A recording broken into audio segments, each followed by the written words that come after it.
Hello, viewers, and welcome back to DM Bhatt Group Tuition, a place for all the rankers. तो students, जैसा कि आप जानते ही हैं, लास्ट लेक्चर में हमने आपका चैप्टर नंबर 2 जो है rise of British rule in India, उसको लेकर अच्छी खासी डिस्कशन की थी। हमने ये भी देखा था कि 1757 में जब बैटल ऑफ प्लासी हुई थी और उसके बाद जब 1764 में बैटल ऑफ बक्सर हुई, तो उससे ब्रिटिशर्स को कहीं ना कहीं ये कॉन्फिडेंस आ गया था कि हाँ भाई, अब जाके वो अपनी सियासी जो है वो भारत देश पर जमा सकते हैं। जब बैटल ऑफ बक्सर हुई इन द ईयर 1764, तो बैटल ऑफ बक्सर होने के बाद जो सिविल राइट्स थे बंगाल, बिहार और ओडिशा जैसे रीजन्स के, वो भी किसके पास चले गए? तो वो भी ब्रिटिशर्स के पास चले गए। Now here the term civil rights, अगर हम बात करें टर्म सिविल राइट्स के बारे में, तो सिविल राइट्स का मतलब होता है लैंड रेवेन्यू कलेक्ट करने का और टैक्सेशन कलेक्ट करने का राइट। तो जब ब्रिटिशर्स बैटल ऑफ बक्सर भी जीत गए, तो बैटल ऑफ बक्सर जीतने के बाद जो लैंड रेवेन्यू कलेक्ट करने का अधिकार है, टैक्सेशन कलेक्ट करने का अधिकार है, वो भी डायरेक्टली किसके पास चला गया? तो भाई ब्रिटिशर्स के पास चला गया। फाइन। उसके बाद लास्ट लेक्चर अगर आपको याद हो, तो हमने ब्रिटिशर्स की लैंड रेवेन्यू कलेक्शन के लिए रची हुई 3 सिस्टम्स को एनालाइज किया था। The very first system was the permanent settlement system, second system थी वो थी रयतवारी सिस्टम, और थर्ड सिस्टम थी महालवारी सिस्टम। अब हर एक सिस्टम के खुद के लूप होल्स हैं, हर एक सिस्टम के खुद के बेनिफिट्स हैं, बट स्टिल हम कह सकते हैं कि तीनों सिस्टम में सबसे ज़्यादा एट्रोसिटीज़, सबसे ज़्यादा नुकसान किसका हो रहा था? तो भाई फार्मर्स का हो रहा था। परमानेंट सेटलमेंट की बात करें तो परमानेंट सेटलमेंट एक ऐसी सिस्टम थी कि जिसमें लैंडलॉर्ड्स का इन्वॉल्वमेंट था। उसके बाद जो सिस्टम आई जो थी रयतवारी सिस्टम, रयतवारी सिस्टम में farmers he owners of the land थे, तो लैंडलॉर्ड का कोई ज़्यादा इन्वॉल्वमेंट नहीं रहता था। फार्मर्स जो है वो डायरेक्ट रेवेन्यू जो है वो पे करते थे ब्रिटिशर्स को। उसके बाद जो है महालवारी सिस्टम की भी हमने नॉलेज ली थी। महालवारी सिस्टम में क्या था? There was the involvement of a middleman, यानी महालवारी सिस्टम में एक मिडल मैन रहता था। मिडल मैन विलेजर्स से जो लैंड रेवेन्यू है वो कलेक्ट करेगा, और फिर वही मिडल मैन जो भी रेवेन्यू कलेक्ट करेगा वो ब्रिटिशर्स को हैंड ओवर कर देगा। तो ये जो 3 लैंड रेवेन्यू कलेक्शन की सिस्टम्स थी, जिन्हें कहते हैं परमानेंट सेटलमेंट, रयतवारी सिस्टम और महालवारी सिस्टम, वो हमने डिटेल में पढ़ी थी हमारे लास्ट लेक्चर में। मैंने लास्ट लेक्चर में भी आपको बताया था, अब भी मैं आपको बता रही हूँ कि ये तीनों सिस्टम बहुत ज़्यादा इंपॉर्टेंट है। काफ़ी हाई चांसेस है कि आपके स्कूल एग्जामिनेशन में इसमें से क्वेश्चन बनकर आ सकता है। फाइन, अब चलिए थोड़ा आगे बढ़ते हैं। अब हमारा नेक्स्ट टॉपिक जो है वो है कंडीशन ऑफ एग्रीकल्चर, यानी कि भारत देश में जब ब्रिटिशर्स आए, तो ब्रिटिशर्स के आने के बाद एग्रीकल्चरल क्षेत्र जो था, हमारा कृषि क्षेत्र जो था, उस पर क्या इम्पैक्ट पड़ा, उसके बारे में आज हम डिटेल्ड डिस्कशन जो है वो करेंगे। फाइन, देखिए इस पर से भी 2 मार्क का क्वेश्चन बनकर आपके एग्जामिनेशन में आ सकता है। Like what was the condition of agriculture in India in the 18th century, यानी कि 18th सेंचुरी में इंडिया के कृषि क्षेत्र की क्या हालत थी। ऐसा कोई क्वेश्चन जो है वो 2 मार्क्स के लिए आपके एग्जामिनेशन में आ सकता है, तो इसीलिए मैंने यहाँ पर लिख रखा है। फाइन, चलिए आंसर रीड करते हैं। In the 18th century, the main objective of the East India Company was to procure items from India which were in demand in Europe. अब देखिए ब्रिटिशर्स की अगर हम बात करें, तो ब्रिटिशर्स ने हमेशा ही अपना मुनाफा देखा है। ब्रिटिशर्स हमेशा ही ऐसी जगहों पर मोनोपोली एस्टैब्लिश करना चाहते थे, ऐसी जगहों पर अपना हक जताना चाहते थे, अपना दबदबा बनाना चाहते थे कि जो जगहें बहुत प्रॉस्परस हो। अब जैसा कि मैंने आपको पहले बताया था, फर्स्ट चैप्टर में भी हमने पढ़ा था कि यूरोपियन लोग जो थे ना, वो यूरोपियन लोगों को इंडियन कॉटन है, इंडियन स्पाइसेस है, रॉ सिल्क है, इंडियन इंडिगो है, ये सारी चीज़ें बहुत हाई डिमांड में थी यूरोप में। और जो ब्रिटिशर्स थे, वो ब्रिटिशर्स ने भी इसी चीज़ का फ़ायदा उठाया। वो लोग यहाँ आए, उन्होंने ट्रेडिंग स्टार्ट की, तो इसी ऑब्जेक्टिव से स्टार्ट की कि जो चीज़ें यूरोप में बहुत ज़्यादा डिमांड में हैं, वो सारी चीज़ें हम इंडिया से एक्सपोर्ट करके यूरोप भिजवा सकते हैं। Fine, now let us move on to the second point. They thus established their authority over the prosperous regions of that time like Bengal, Bihar and Odisha. अब देखिए, अगर उस जमाने के सबसे एकदम प्रॉस्परस रीजन्स की अगर हम बात करें, प्रॉस्परस रीजन्स का मतलब क्या होता है, सबसे एकदम सर्वगुण संपन्न जैसे रीजन्स जो थे उस टाइम के, वो थे बंगाल, बिहार और उड़ीसा। और मैंने आपको ये भी बताया था कि वो हमारे मेजर ट्रेड सेंटर्स भी थे। तो ब्रिटिशर्स ने क्या किया कि ब्रिटिशर्स जब इंडिया में आए तो उन्होंने बंगाल, बिहार और उड़ीसा जैसे रीजन्स जो थे उन पर अपना हक जताना स्टार्ट किया। बैटल ऑफ बक्सर हुई उसके बाद तो जो सिविल राइट्स थे इन रीजन्स के, वो सिविल राइट्स भी ब्रिटिशर्स को मिल गए। The company wanted to establish monopoly over India's agricultural markets.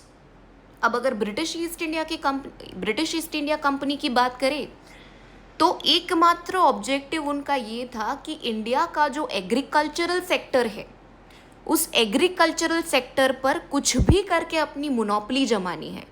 ना what is the meaning of monopoly, कि भाई ये जो एग्रीकल्चरल सेक्टर है उस पर सिर्फ और सिर्फ ब्रिटिशर्स का हक रहेगा, ब्रिटिशर्स का दबदबा रहेगा और कोई भी फॉरेन कंपनी वहाँ पर आ सकती है नहीं। तो ब्रिटिशर्स की अगर हम बात करें तो उनका सोल इंटेंशन क्या था कि ये सारे जो रीजन्स है, जो काफ़ी संपन्न रीजन्स है इंडिया के, जैसे कि बंगाल ले लो, बिहार ले लो, उड़ीसा ले लो, ऐसे सारे रीजन्स पर हमेशा ही एग्रीकल्चरल वाले क्षेत्र में, एग्रीकल्चर के क्षेत्र में दबदबा बना के रखना है। So the company tried to commercialise agriculture in India as per their will. Products mainly consisted of indigo, raw silk, opium and pepper. अब कंपनी की बात करें, ईस्ट इंडिया कंपनी की अगर हम बात करें तो वो क्या चाहती थी, वो सबसे ज़्यादा प्रॉफिट कमाना चाहती थी। कमर्शियलाइज करना मतलब जो इंडिया का मार्केट था, जो इंडिया का एग्रीकल्चरल सेक्टर था, उसमें से कैसे सबसे ज़्यादा प्रॉफिट कमाया जा सकता है, वही ये ईस्ट इंडिया कंपनी हर दिन सोचा करते थे।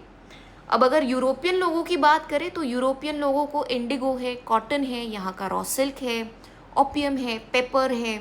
मैंने आपको बताया हुआ है क्लासरूम में इन सारी चीज़ों का मतलब क्या होता है, राइट।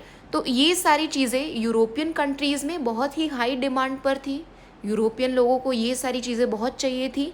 तो दैट इज़ वाई ब्रिटिशर्स ने क्या किया कि ब्रिटिशर्स ने सोचा कि कम दामों में इंडिया से ये सारी चीज़ें खरीदेंगे और फिर महंगे दामों में यूरोपियन कंट्रीज़ को बेचेंगे। तो यही कुछ उनका रोड मैप जो था वो बन चुका था। फाइन। अब रॉ सिल्क की अगर हम बात करें तो raw silk during the 18th century, raw silk came to England from Spain and Italy. अब अगर रॉ सिल्क की बात की जाए ना तो इंग्लैंड में 2 कंट्रीज रॉ सिल्क भिजवाती थी।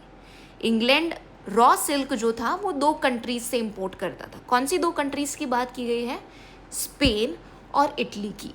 स्पेन और इटली से रॉ सिल्क कहाँ आता था? तो बाय इंग्लैंड में आता था। The company established its dominance over the export of silk from India, sometimes even by oppressing the farmers. अब देखिए सीधी सी बात है, ब्रिटिशर्स ने क्या सोचा कि अब इंडिया में तो अच्छा खासा माहौल सेट हो ही गया है, इंडिया में अच्छे खासे पैर जमा ही लिए हैं हमने। तो ब्रिटिशर्स ने ये सोचा कि रॉ सिल्क अब स्पेन और इटली से महंगे दामों में इंपोर्ट करने की कोई ज़रूरत नहीं है। इंडिया में ऑलरेडी हमारी मोनोपोली सेट है, मोनोपोली गेन कर ली है हमने इंडियन एग्रीकल्चरल मार्केट में। तो अब हम क्या करेंगे कि अब हम इंडियन फार्मर्स से सिल्क का प्रोडक्शन करवाएंगे।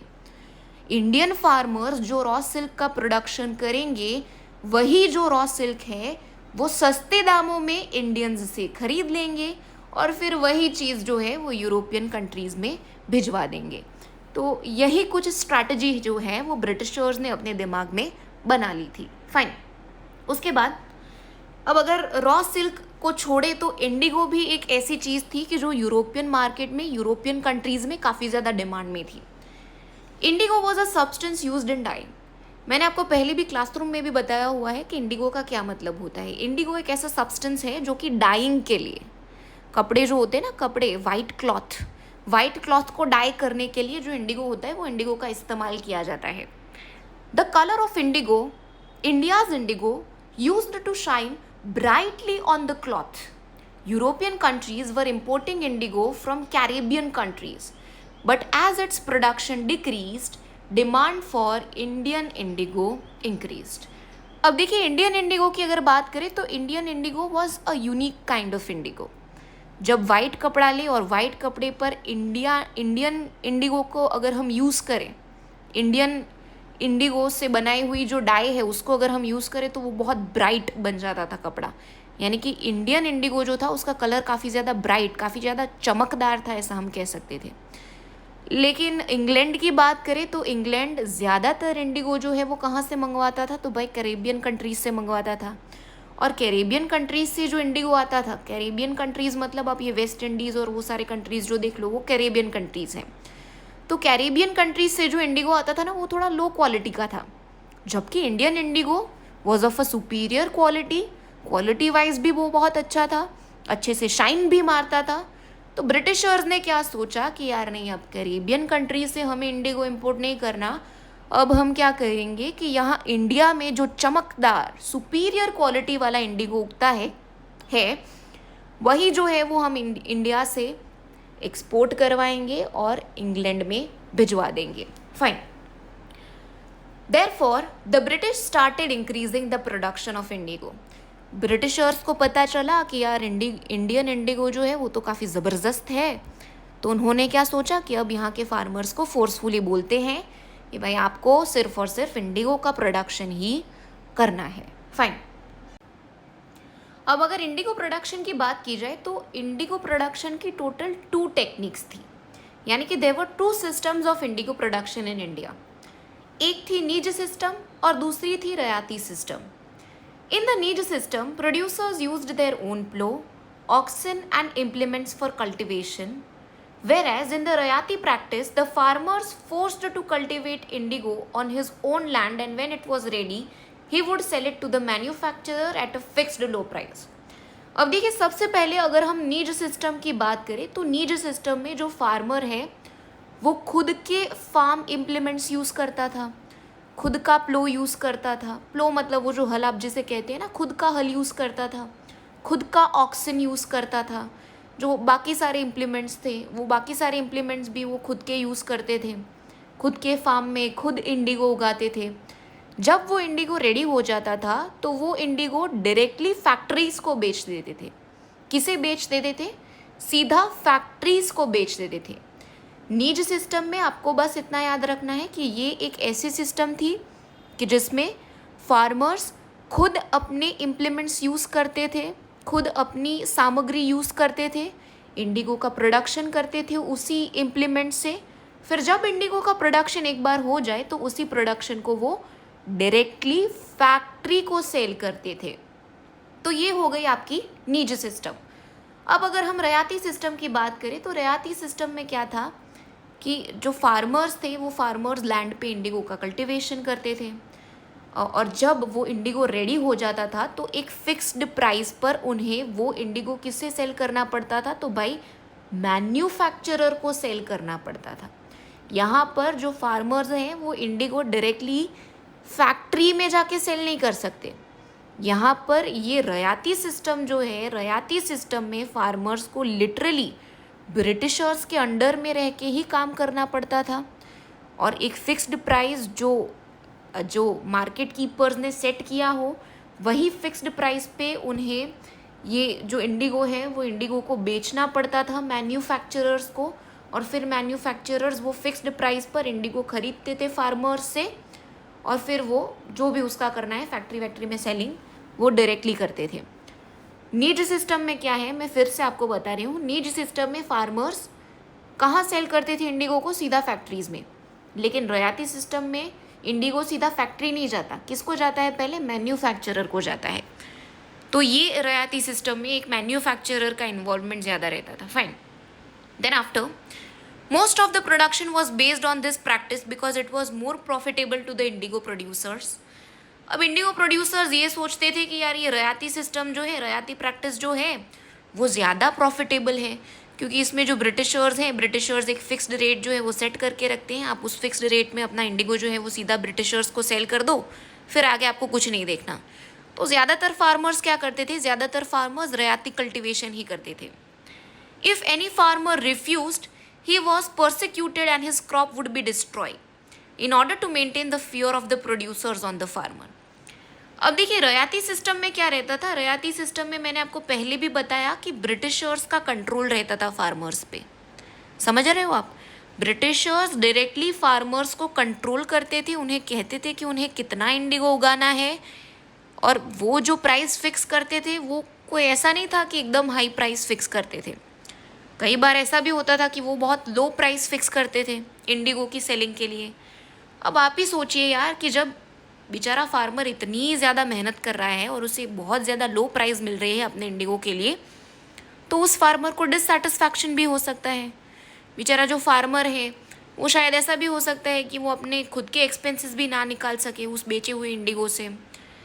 और अगर वो फार्मर इंडिगो बेचने से मना कर दे, वो फिक्स्ड प्राइस पे मैन्युफैक्चरर को इंडिगो बेचने से मना कर दे, तो ब्रिटिशर्स लिटरली उस फार्मर की लैंड जो है वो फोर्सफुली ले लेते थे, कन्फिस्केट कर लेते थे, उसे जेल में डाल देते थे, और ऐसी इतनी घटिया हरकतें जो थे वो फार्मर्स के साथ करते थे। यानी कि देखिए यहाँ पर तो लिखा गया है कि रियायती सिस्टम फार्मर्स को बहुत ज़्यादा प्रॉफिटेबल लगती थी, लेकिन मेरे पॉइंट ऑफ व्यू से रियायती system was like a sweet poison. पहले ब्रिटिशर्स फार्मर्स को ऐसा बताते थे कि भाई हम आपको अच्छी फिक्स प्राइस देंगे, अच्छी फिक्स प्राइस देंगे। ऐसा करके वो क्या करते थे, फार्मर्स को अपनी अंडर में, शरण में ले लेते थे। लेकिन एक बार जब फार्मर्स ब्रिटिशर्स की शरण में चले जाते थे तो फिर रियलिटी चेक जो है वो वही बेचारे फार्मर्स को मिल जाता था, क्योंकि ब्रिटिशर्स फिर वही फिक्स्ड प्राइस जो है वो काफ़ी ज़्यादा कम कर देते थे, और इससे प्रॉफिट की जगह बेचारे फार्मर्स को क्या होने लगा, तो भाई लॉस जो है वो होने लगा। तो we can say that the रियायती system of cultivation was kind of a sweet poison for the farmers. Fine, इतना ठीक है, डन, इतना क्लियर है। नीज सिस्टम क्या है, रियायती सिस्टम क्या है। देखिए इसमें इतना कॉम्प्लिकेटेड कुछ है नहीं, मैं आपको जो पॉइंट बता रही हूँ ना सर, वही पॉइंट याद रखिए। नीज सिस्टम है ना, नीज सिस्टम में फार्मर खुद की लैंड पे खुद कल्टीवेशन करेगा, खुद के टूल्स यूज़ करेगा, फिर जो फार्मर ने प्रोडक्शन किया वो डायरेक्टली कहाँ सेल करेगा, फैक्ट्री में सेल करेगा। उसे किसी ब्रिटिश ऑफिसर को, किसी मैन्युफैक्चरर को, किसी मिडिलमैन को सेल करने की अपने क्रॉप्स की ज़रूरत नहीं है। वो फार्मर खुद इंडिगो उगाएगा और खुद किसको सेल कर देगा, तो खुद फैक्ट्री ओनर्स को सेल कर देगा। जबकि रियायती सिस्टम में क्या था, रियायती सिस्टम में there was an involvement of a manufacturer. रियायती सिस्टम में ब्रिटिशर्स जो हैं वो दबदबा बना के रखते थे फार्मर्स पर। वो ब्रिटिशर्स जो थे वो फार्मर्स को बोलते थे कि हम आपका इंडिगो फिक्स्ड प्राइस पर खरीदेंगे, अच्छा दाम देंगे। फार्मर्स बेचारे ये सोच कर कि उन्हें प्रॉफिट होगा, रियायती सिस्टम ऑफ कल्टीवेशन स्टार्ट कर देते थे। लेकिन फिर उनको रियलिटी चेक मिलता था कि यार अब तो ये ब्रिटिशर्स जो हैं वो हमें अच्छी खासी प्राइस दे ही नहीं रहे, बहुत कम फिक्स्ड प्राइस दे रहे हैं। तो ऐसे रियायती सिस्टम में हम कह सकते हैं कि बेचारे फार्मर्स जो थे वो फार्मर्स एक्सप्लॉइट हो रहे थे। देखिए दोनों ही सिस्टम, चाहे आप नीज सिस्टम की बात करें, चाहे आप रियायती सिस्टम की बात करें, इनफैक्ट मैं तो ये भी कहूँगी चाहे आप इंडिगो कल्टिवेशन की बात करें, चाहे आप रॉ सिल्क के कल्टिवेशन या प्रोडक्शन की बात करें, चाहे आप कॉटन के प्रोडक्शन की बात करें, सारी ही चीज़ों में ब्रिटिशर्स ने अपना ही मुनाफा देखा है। उन्होंने कभी भी इंडियंस के बारे में नहीं सोचा। मैंने आपको ये भी बताया था कि लिटरली देयर वर टाइम्स कि जब बेचारे जो फार्मर्स हैं उनका प्रोडक्शन टोटली फेल हो जाता था। शायद कोई कलामिटी के वजह से सूखा पड़ गया हो या फिर ज़्यादा बारिश होने के कारण जब बेचारे फार्मर्स जो थे उनके पूरे खेत डिस्ट्रॉय हो जाते थे, फिर भी ब्रिटिशर्स फोर्सफुली उन्हें कहते थे कि आपको नहीं लैंड रेवेन्यू भरना है, टैक्स भरना है। अब बेचारा फार्मर कि जिसका पूरा प्रोडक्शन डिस्ट्रॉय हो गया हो, आप कैसे उस इंसान से ये एक्सपेक्ट कर सकते हैं कि वो बेचारा जाके आपके लैंड रेवेन्यू, इतने ज़्यादा टैक्स, इतना ज़्यादा लैंड रेवेन्यू वो इंसान भरेगा।